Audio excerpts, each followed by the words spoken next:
안녕하십니까, 이해란입니다. 오늘도 전 러시아 대사이셨던 우리 이재춘 북한인권정보센터 이사장님을 모셨습니다. 대사님 안녕하십니까? 안녕하세요. 요즘은 이 상황을 이게 뭐 널뛰기 한다는 말로도 표현이 안 되고, 이게 하여튼간 너무 정신없이 돌아가니까 어떻게 뭐 규정을 지을 수가 없는 상황입니다. 특히 이 외교 부분에 있어서 이거 왜 이러는 겁니까? 그래서 저는 도대체 이 상황이 이해가 안 됩니다. 요즘 좀 혼란스럽죠? 많이 혼란스럽죠? 예, 혼란스러운데 지금 우리가 그만큼 정세가 불안하고 예. 위기에 있다는 얘기죠. 예. 불안하지 않으면 이상한 거예요. 불안해야만 됩니다. 그런데 이것은 우리가 겪어야 될 과정이에요. 어떻게 이러한 위기가 하루아침에 평화적으로 조용히 해결될 수 있겠습니까? 그걸 해결해 나가는 과정에서 여러 가지 이슈들이 나오고 이제 그것을 이제 헤쳐나가야 되죠. 그러니까 그만큼 우리들이 해야 될 일이 많습니다. 상황이 복잡합니다. 그건 사실이에요. 그동안은 국민들이 이제 정부에게 어떤 모든 일을 일임을 하고, 국민들은 이제 생계에 바쁘다 보니까 별로 참견을 하지 않는 편이었는데, 이번에 그 정의용 특사단이 북한을 거쳐서, 북한을 갔다가 서울을 거쳐서 다시 미국을 가서 이제 뭐 하여튼간 황당한 행위를 하나 하고, 지금 오늘은 중국과 일본으로 지금 또 달려간다고 하지 않습니까? 이 사람들이 지금 모르겠습니다. 제가 바라보기에는, 제가 무식하니까 그런지 모르겠는데, 심부름센터 직원 같기도 하고, 무슨 동네 사환 아이 같기도 하고 이렇거든요. 이번에 미국 회담 발표를 백악관에 가서 하지 않습니까? 근데 이게 우리가 보기에는 이상하거든요. 뭐 이렇게 합의한 거를 발표할 때는 그 사람이 같이 나와서 옆에 손안아 주는 게 예의 아닌가 싶은데, 자기들끼리 나왔어요. 주민에 대해서 한 명 끼워가지고 3명이 나와가지고 발표를 해버리는데, 발표를 하고 나니까 또 조금 지나서 허커비 샌더스 대변인은 또 딴 얘기를 하고, 이게 정상적이었는지 문제는 없었는지 어떤 문제가 있는지 이건 좀 알고 싶습니다. 지금이 극도의 비정상적인 상황이죠. 상황 자체가. 네. 대한민국 상황도 그렇고 북한 상황은 말할 것도 없고, 미국이 지금 약간 혼란스럽습니다. 근데 그것은 기본적으로 이 문재인 정부가 취하고 있는 스탠스가 우리가 상식적으로 이해하기 어려운 측면들이 많이 있기 때문이죠. 네. 이 사람들이 공식적으로는 그런 얘기를 안 했지만은 이 미국하고 북한하고 어떤 관계를 맺을 수 있도록 중매 역할을 하겠다고 그러는데, 그건 청와대가 발표한 용어 중엔 그런 말이 없지만은, 이게 지금 언론이 전부 주사파들한테 장악되어 있지 않습니까? 그 언론들의 보도의 흐름을 보면 전부 마치 복독방 하는 식으로 중매를 하는 걸로 되어 있어요. 미국과 북한 관계를 이렇게 맺겠다, 그런 시각에서 보면 이건 사실 이상할 게 없어요. 왜냐하면은 원래 중매라는 것은 사는 사람과 파는 사람 딱 중간에서 중립을 지키는 사람이 두 사람이 서로 좋게 만드는 그것이 중매 아닙니까? 그렇죠. 예. 복독방이고. 그런데 이번의 경우는 그런 중매라는 것이 사실은 성립할 수 없어요. 기본적으로. 왜냐하면 늘 얘기하지만 북한은 미국과 북한이 동맹을 맺었고 그 동맹의 공동의 적이기 때문에 우리는 어디까지나 미국하고 한편이고 북한은 적이란 말이죠. 그런데 적하고 가서 여러 가지 얘기를 하고 그것을 와가지고 그것을 동맹한테 가서 설명한다는 것 자체가 이게 정상적인 상황이 아니죠. 그러니까 그런데 처음에 시작 자체가 정상이 아니고. 아니지, 정상이 아니죠. 그러니까 이걸 그런 비정상으로 보면은 해답이 나와요. 네. 그러면은 왜 그 정의용 안보실장이 백악관에 가서 참모들도 만나고 트럼프 대통령도 만났는데 그 결과를 왜 한국 사람들끼리 백악관에서 발표를 했느냐. 지금 그 얘기도 그게 너무 신기했어요. 신기하죠. 예. 그 신기하죠. 신기한데 예.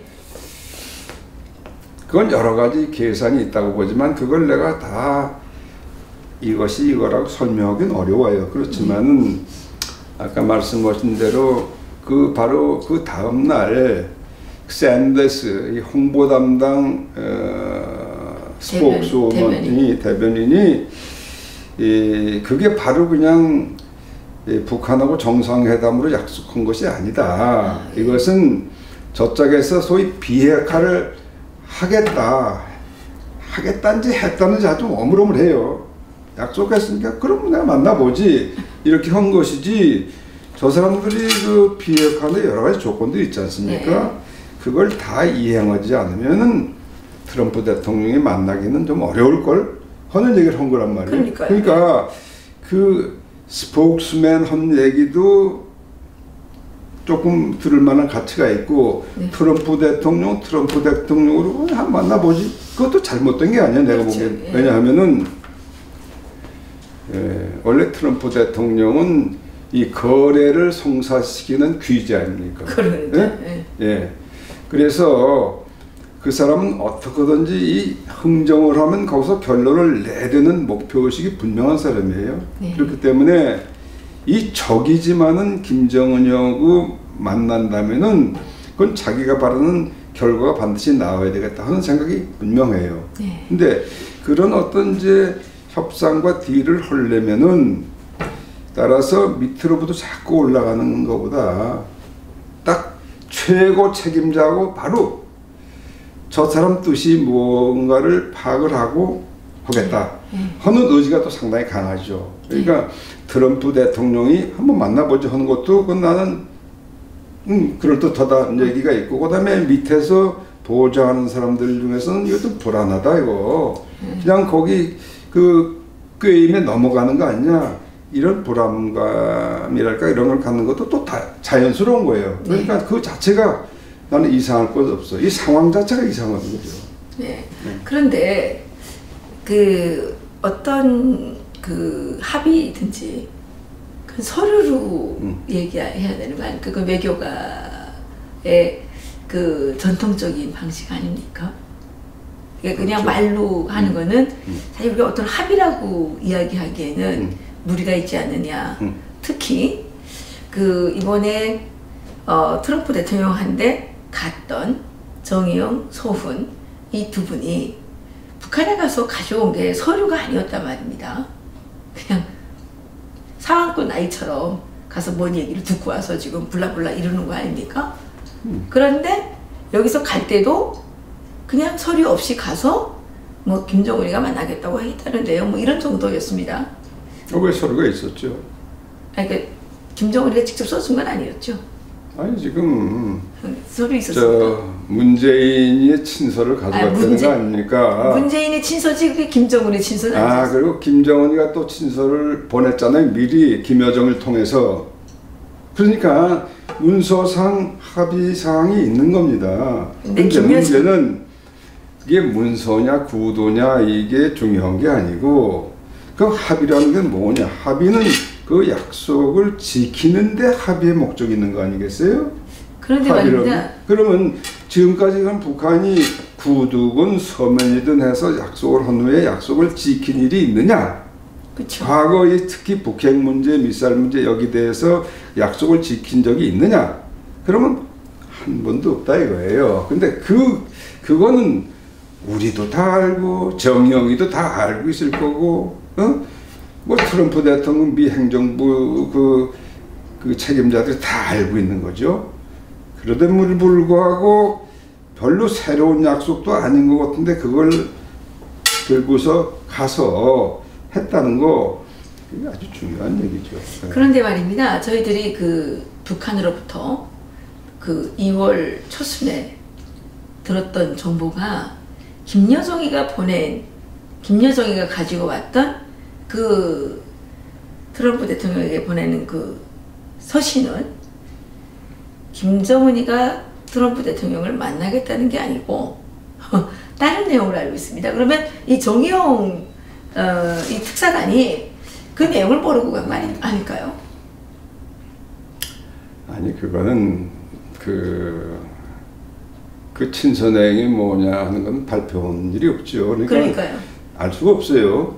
그건 나도 모르고. 그러니까 근데 아무도 모르죠. 우리가 지금 들었던 내용은 좀 그래가지고 이 트럼프 대통령이 그 내용을 직접 보셨는지 보시지 않고 그냥 뭐 약속을 하셨는지 이것은 알 수가 없으나 제가 그때 그 트럼프 대통령이 그 특사들을 만난다고 할 때 말미에 짧게 이렇게 나온 구절을 본 적이 있습니다.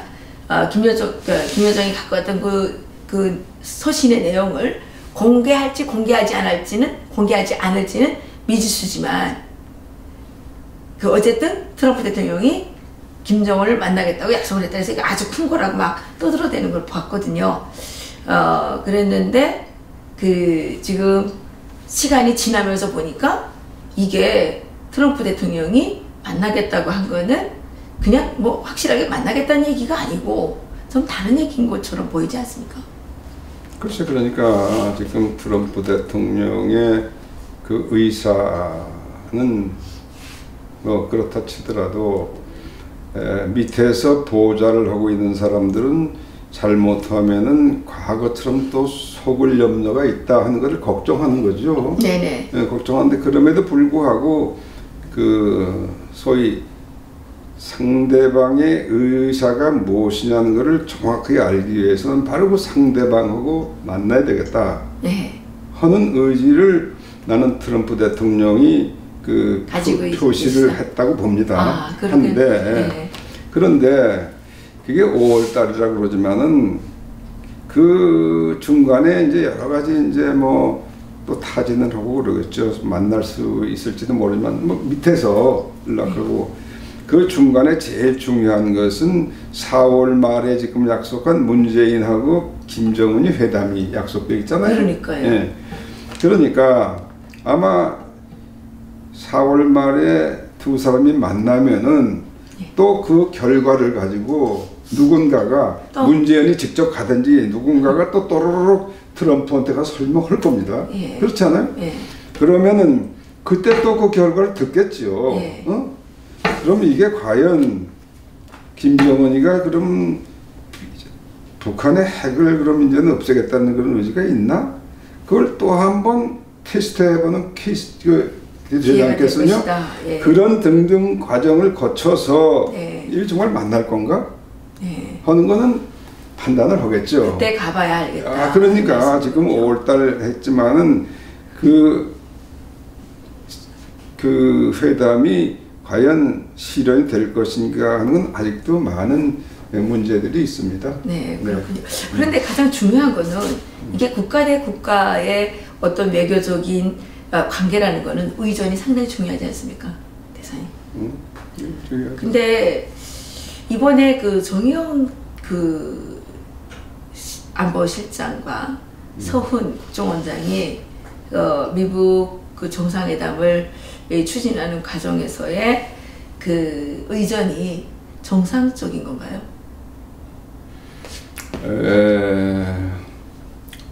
보통은요, 미국 대통령이 대한민국의 대통령 이외에 바로 이렇게 그 대면에서 만나는 케이스는 아주 예외적입니다. 과거에 반기문 씨가 그 유엔 사무총장 되기 전에 그 당시에 조지 W 부시 미 대통령을 직접 만난 일이 있었습니다. 그때 만나고 결국은 유엔 사무총장 되는 걸 그 당시에 부시 정부가 오케이를 한 거죠. 그럼 미국이 오케이 없으면 안 됩니다. 이번에는 아주 특별히 만나요. 그건 그만큼 이 트럼프 행정부가 취임 초부터, 취임하기 이전에 그 대선 캠프에서 선거 운동을 할 때부터 북한의 핵 문제 해결이 미 합중국의 가장 중요한 그 국가적인 과제 중에 하나다. 이것을 계속 역설을 했고 집권 후에 벌써 1년이 지났지만은 계속 그걸 얘기한 거 아니에요? 그만큼 이 문제는 그 미국의 국익을 위해서도 그렇고 이 전체적인 국제 정세 하에서도 그렇고 이 문제가 굉장히 심각하고 중요한 문제죠. 그렇기 때문에 가서 김정은을 직접 만나고 왔다니까 그걸 만나는 거는 그건 뭐 의전을 떠나서 그건 있을 수 있는 일이에요. 다만 이제 그것이 그 조금 그 전후 과정에 약간의 특별한 게 있죠. 근데 그거를 가서 이제 만나더라도 그것을 그 미국 정부의 그 의견도 조금 포함되어 있거든요. 발표하는 거 보면. 그러면은 이제 예컨대 그 특사하고 뭐 저쪽에 맥메시더 안보 보좌관이나 또는 국방장관 그 누굽니까? 마티스 국방장관 그 다 배석했거든요. 그 사람들을. 그 사람들이 같이 이렇게 발표하는 형식도 있었을 텐데. 그러니까요. 있을 텐데 그 서훈이하고 정우영 두 사람 이렇게 발표를 했단 말이죠. 두 사람하고 거기다 이제 주미대사. 주미대사 뭐. 그러니까 한국 사람들끼리 나와서 하니까 우리가 보기에 좀 이상하단 말입니다. 그거 좀 이상하죠. 이상해요. 그건 이상한데 그것은 물론 여러 가지 그것을 보는 관측이 많이 있어요. 그런데 그게 가장 유력한 관측의 하나는 나도 잘 모르겠습니다만은 그 어차피 이것은 남북 너희들끼리 서로 얘기하고 짜가지고 온 거 그러니까 내가 그 설명은 들었지만은 그 너희들끼리 발표해라.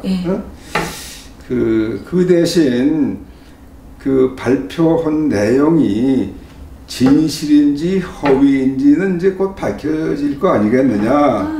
그러니까 그때 가서 거기에 대한 책임도 너희들이 둘이 져라 하는 그 메시지가 있다고 난 보죠. 근데 상당히 무서운 거네요. 무섭죠. 무서운 거네요. 무서워요. 그러니까 이건 이제 독이 될 수도 있고 약이 될 수도 있는 거죠. 그러니까 그런 것까지 아마 그 트럼프 대통령이 직접 지시했다는 거 아닙니까? 그 사람들 발표하도록 하라 그러고 미리 그 프레스룸에 와가지고 기자들한테 아마 중대한 발표가 있을 거다. 이것도 트럼프 대통령이 직접 얘기했다는 거 아니에요. 그러니까 이 모든 것들이 그 너희들은 이제 앞으로 이 북한 핵 이걸 제거하는데 결정적인 책임이 있다. 그 책임을 가져라 하는 메시지가 난 있다고 봅니다. 그런데 그 트럼프 대통령이 트위터를 잘하지 않습니까? 그 트위터에 이런 내용도 하나 있어요. 어떤 내용이냐면 이게 이렇게 엄청난 것일 줄은 자기도 생각을 못했다. 그런데 엄청 위험할 거라고 생각을 해서 빨리 발표를 해라 이렇게 시켰다는 겁니다. 빨리 발표를 해라. 그래서 시간을 지체하지 말고 빨리 발표를 해라. 왜냐하면 그렇지 않으면 이건 상당히 위험한 일이기 때문에 그렇게 시켰다. 이런 얘기가 있습니다. 그렇죠. 그거는 뭐 나는 그 백그라운드를 다 조사해 본 건 아니지만은 그게 그 미국의 관계 고위 관료들하고 예컨대 동맹으로서 긴밀하게 협의하고 조율하고 그래서 하나의 작품을 만들기 위해서 발표하는 거라면 조금 너무 빠르게 발표했다는 감이 좀 있어요. 그렇죠. 그러니까 그 트럼프 대통령이 한국 측에 발표하라고 했다든가 빨리 발표하라 이런 것들은 그러한 요인이 있다고 봐도 되겠죠. 그렇게 생각합니다. 이때까지 이런 적은 없었죠.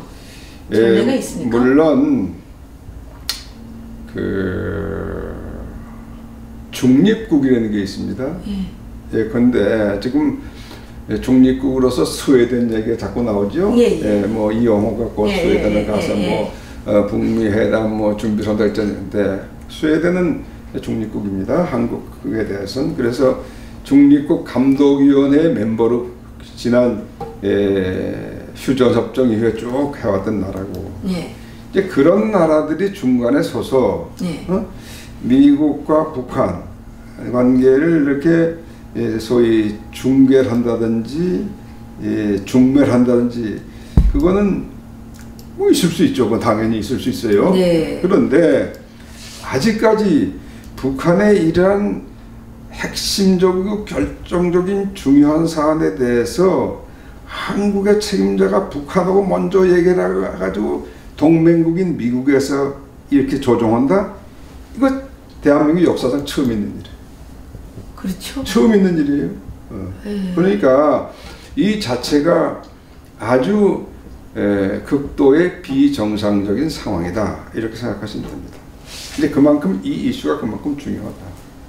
그러니 말입니다. 지금 그 특사단은 북한이 이제 미국하고 만나겠다고 했고 비핵화도 하겠다고 그랬고 뭐 도발도 안 하겠다고 그랬고 이렇게 이제 얘기를 했는데 노동신문은 전혀 다른 보도 안 하죠. 지금 비핵화 얘기는 한마디도 안 꺼내죠.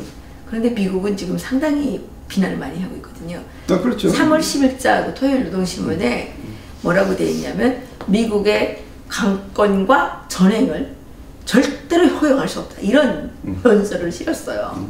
그래가지고 그 국제법 위에 미국을 이제 올려 세워가지고 자국법에 따라서 온 세계를 다스리려는 미국의 이 시대착오적이며 가대망상적인 행태가 이제는 도를 넘었기 때문에 자기들이 이제 이거를 용납할 수가 없다는 겁니다. 그래서 자기네들을 지금 제멋대로 범죄국가라는 감틀을 씌워가지고 제재를 가하고 있는데 이 자기들뿐만 아니라 여러 나라가 다 올라 있는데 여기에 대해서 우리가 가만히 있을 수 없다 이러면서 이제 선동하는 그 논평을 실었습니다.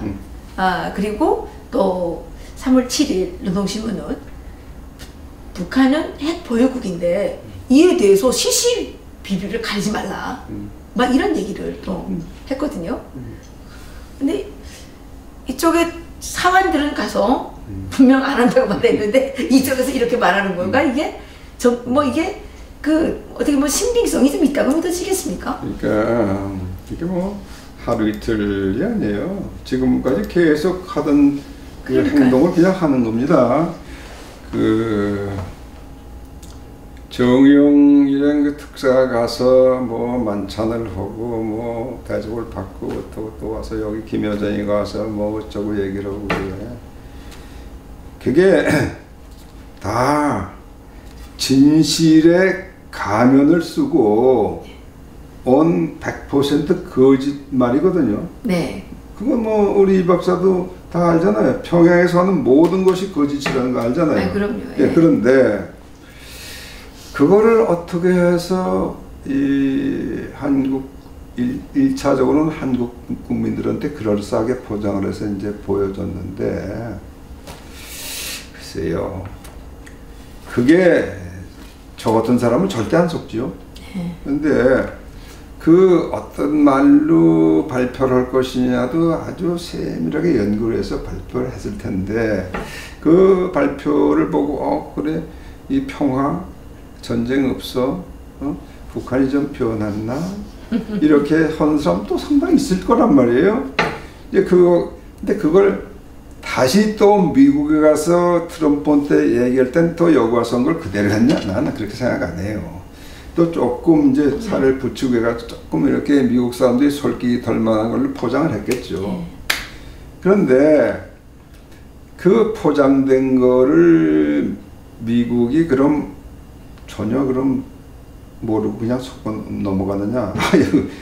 천만의 말씀이에요. 천만의 말. 그렇기 때문에 지금 현재까지 드러난 걸 보면은 북한의 노동신문 뭐 그것도 있고 저 제1조총련에서 하는 조선신보라는 것도 있고 거기도 뭐 비핵화 운동 썼다 그 다음날 딱 지워버리고 이제 보도 안 하잖아요. 없애버렸죠.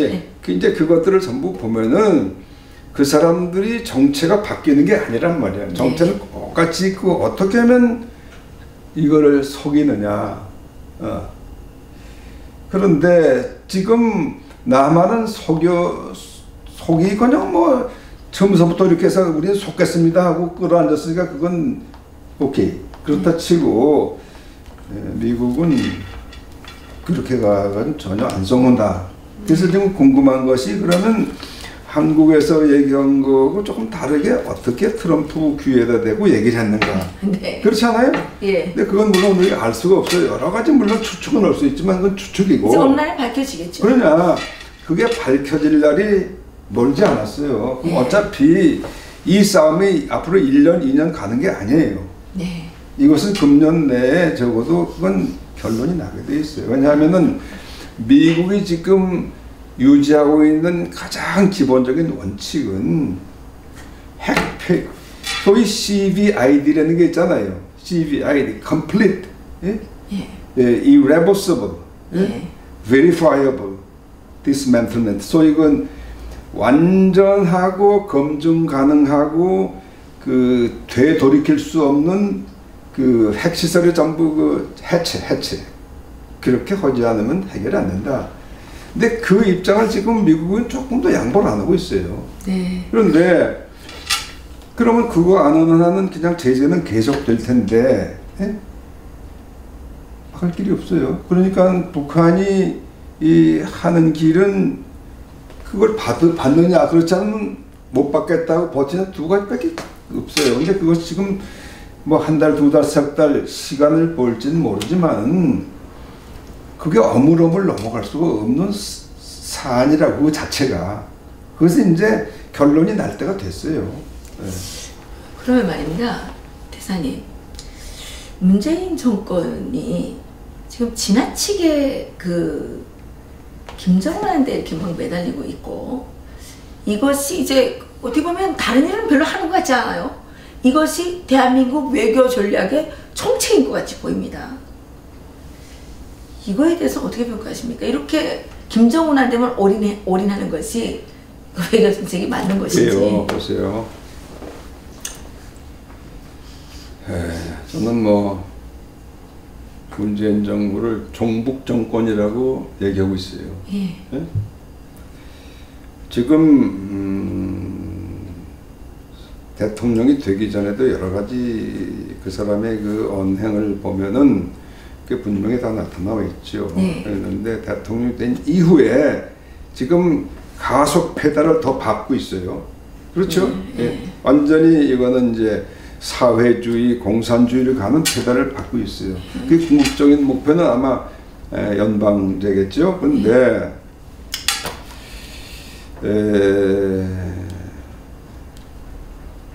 지금 문재인 정권의 최대의 관심, 특히 외교 문제에서 최대의 관심이 뭐냐? 어떻게 하면 김정은 정권이 무너지는 것을 막을 수 있느냐? 예. 그 왜 그러죠? 왜? 운명 공동체인가요? 운명 공동체죠. 아, 정북이 뭐예요? 정북이. 북한이 하는 걸 텐데 본가가 무너지면 여기 무너지지 않겠어요? 그걸 자기를 살기 위해서. 그러니까 이 정권이 이 소위 사회주의 정권, 공산 정권을 계속 유지할 수 있는 길은 오로지 김정은 정권이 살아야 된다는 겁니다. 그럼 통일론자들이 아니라 영구 분단론. 뭐 영구 분단론이 됐든 적화 통일됐든 모르지만 그거 잘못하면 적화 통일되죠. 적화 통일. 그러니까 그것이 최대의 과제다 이거예요, 이 사람들이. 그러니까 우리는 이 정권의 실체를 분명히 알아야 돼. 우리는 적어도 미국과 한편에 대해서 지금 이 핵과 미사일 그리고 그 역사적으로 최악의 인권 상태에 있는 북한의 2,500만 그걸 구출, 이것이 대한민국의 우리 지금 이 시대의 최대 국정 과제가 되어야 될 텐데 그렇죠. 그걸 지금 뒤집고 그거를 반미, 반일, 일본 또 친중, 4대 이걸로 깎으러 가는 거 아니에요? 그러니까요. 그러니까 그게 뭐냐? 그럼 결국 그 최종 목표는 북한 정권이 무너지지 않고 우리하고 사이좋게 살고 또 중국하고 이렇게 해서 하면서 적당히 살고 그런 것이 이 사람들의 목표다 이거예요. 그럼 결론적으로는 대한민국을 네.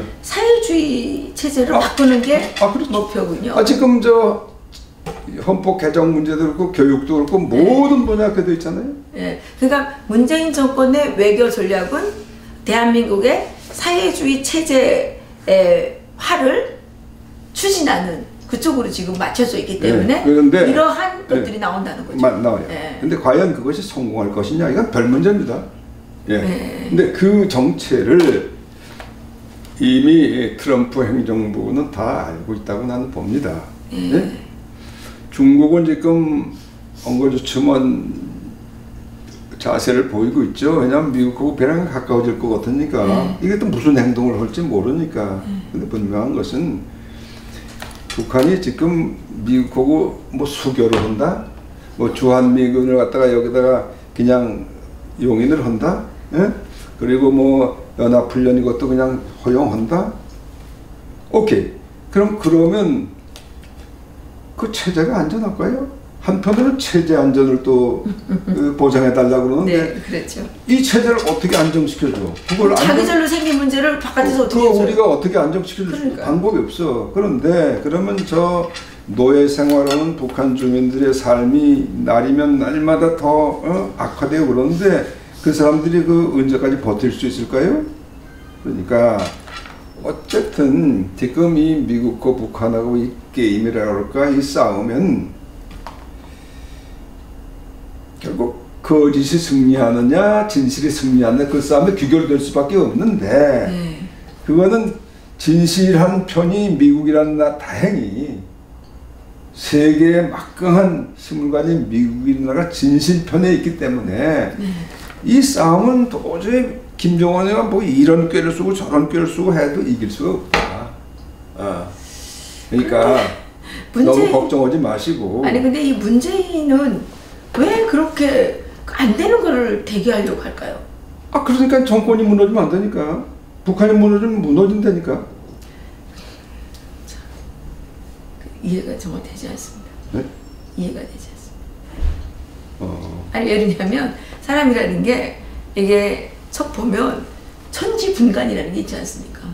안 되는 거를 이렇게 되게 하겠다는 이 모험주의야말로 극단적 모험주의죠. 근데 그것은 뭐 지금 되돌이킬 수가 없는 상황이 됐죠. 이 사람들은 지금 그 80년대 주사파들이 대학에서 이렇게 스크럼 싸가지고 운동하고 위수 김동 위대한 수령 김일성 그거 외치던 그 당시에 이 정신 상태 그 지능 상태에서 조금 더 진화가 안 된 사람들이에요. 그러니까 그 동안에 이 30년 동안에 세계 정세가 이렇게 달라졌고 그 동안에 소비에트도 무너졌고 중국도 자본주의로 가진 않았지만 소위 사회주의 시장 경제라는 걸로 이렇게 미국하고 조금씩 타협해서 이렇게 나오고 동굴아파 공산주의 다 무너졌고 이제 마지막 남은 게 북한 아닙니까?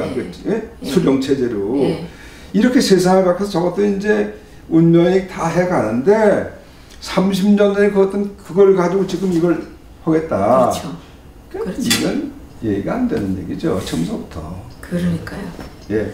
그런데 무슨 자신감을 가지고 이렇게 밀어붙이는지 분명 대한민국 국민들을 상당히 업신여기거나 전혀 대한민국 국민들을 의식하지 않거나 이런 대한민국 대통령으로서는 도저히 자격이 없는 그러한 그 어떤 이 뭡니까 이게 무슨 자기를 이렇게 그렇죠. 아주 높이 바라보는 이런 데 지금 빠져 있는 거 아닌가 모르겠습니다. 뭐 바라기는 이 사람들이 지금이라도 대오각성을 해서 우리가 30년 전에 했던 그거하고 지금 상황이 달라졌다. 지금은 저 무너져가는 김정은이 끌어안고는 우리 살 길이 없다. 지금이라도 우리가 철학을 바꿔야 되겠다. 이렇게 하면 좋겠지. 예? 근데 그걸 하려면 그게 안 돼. 지금 보니까 점점 더 심화되고 깎으러 가고 있는데 더 바라는 것은 김정은이가 이거는 김일성, 김정일 때부터 이런 체제를 해왔는데 이제는 내 대가 마지막에 이건 더 이상 유지할 수가 없다.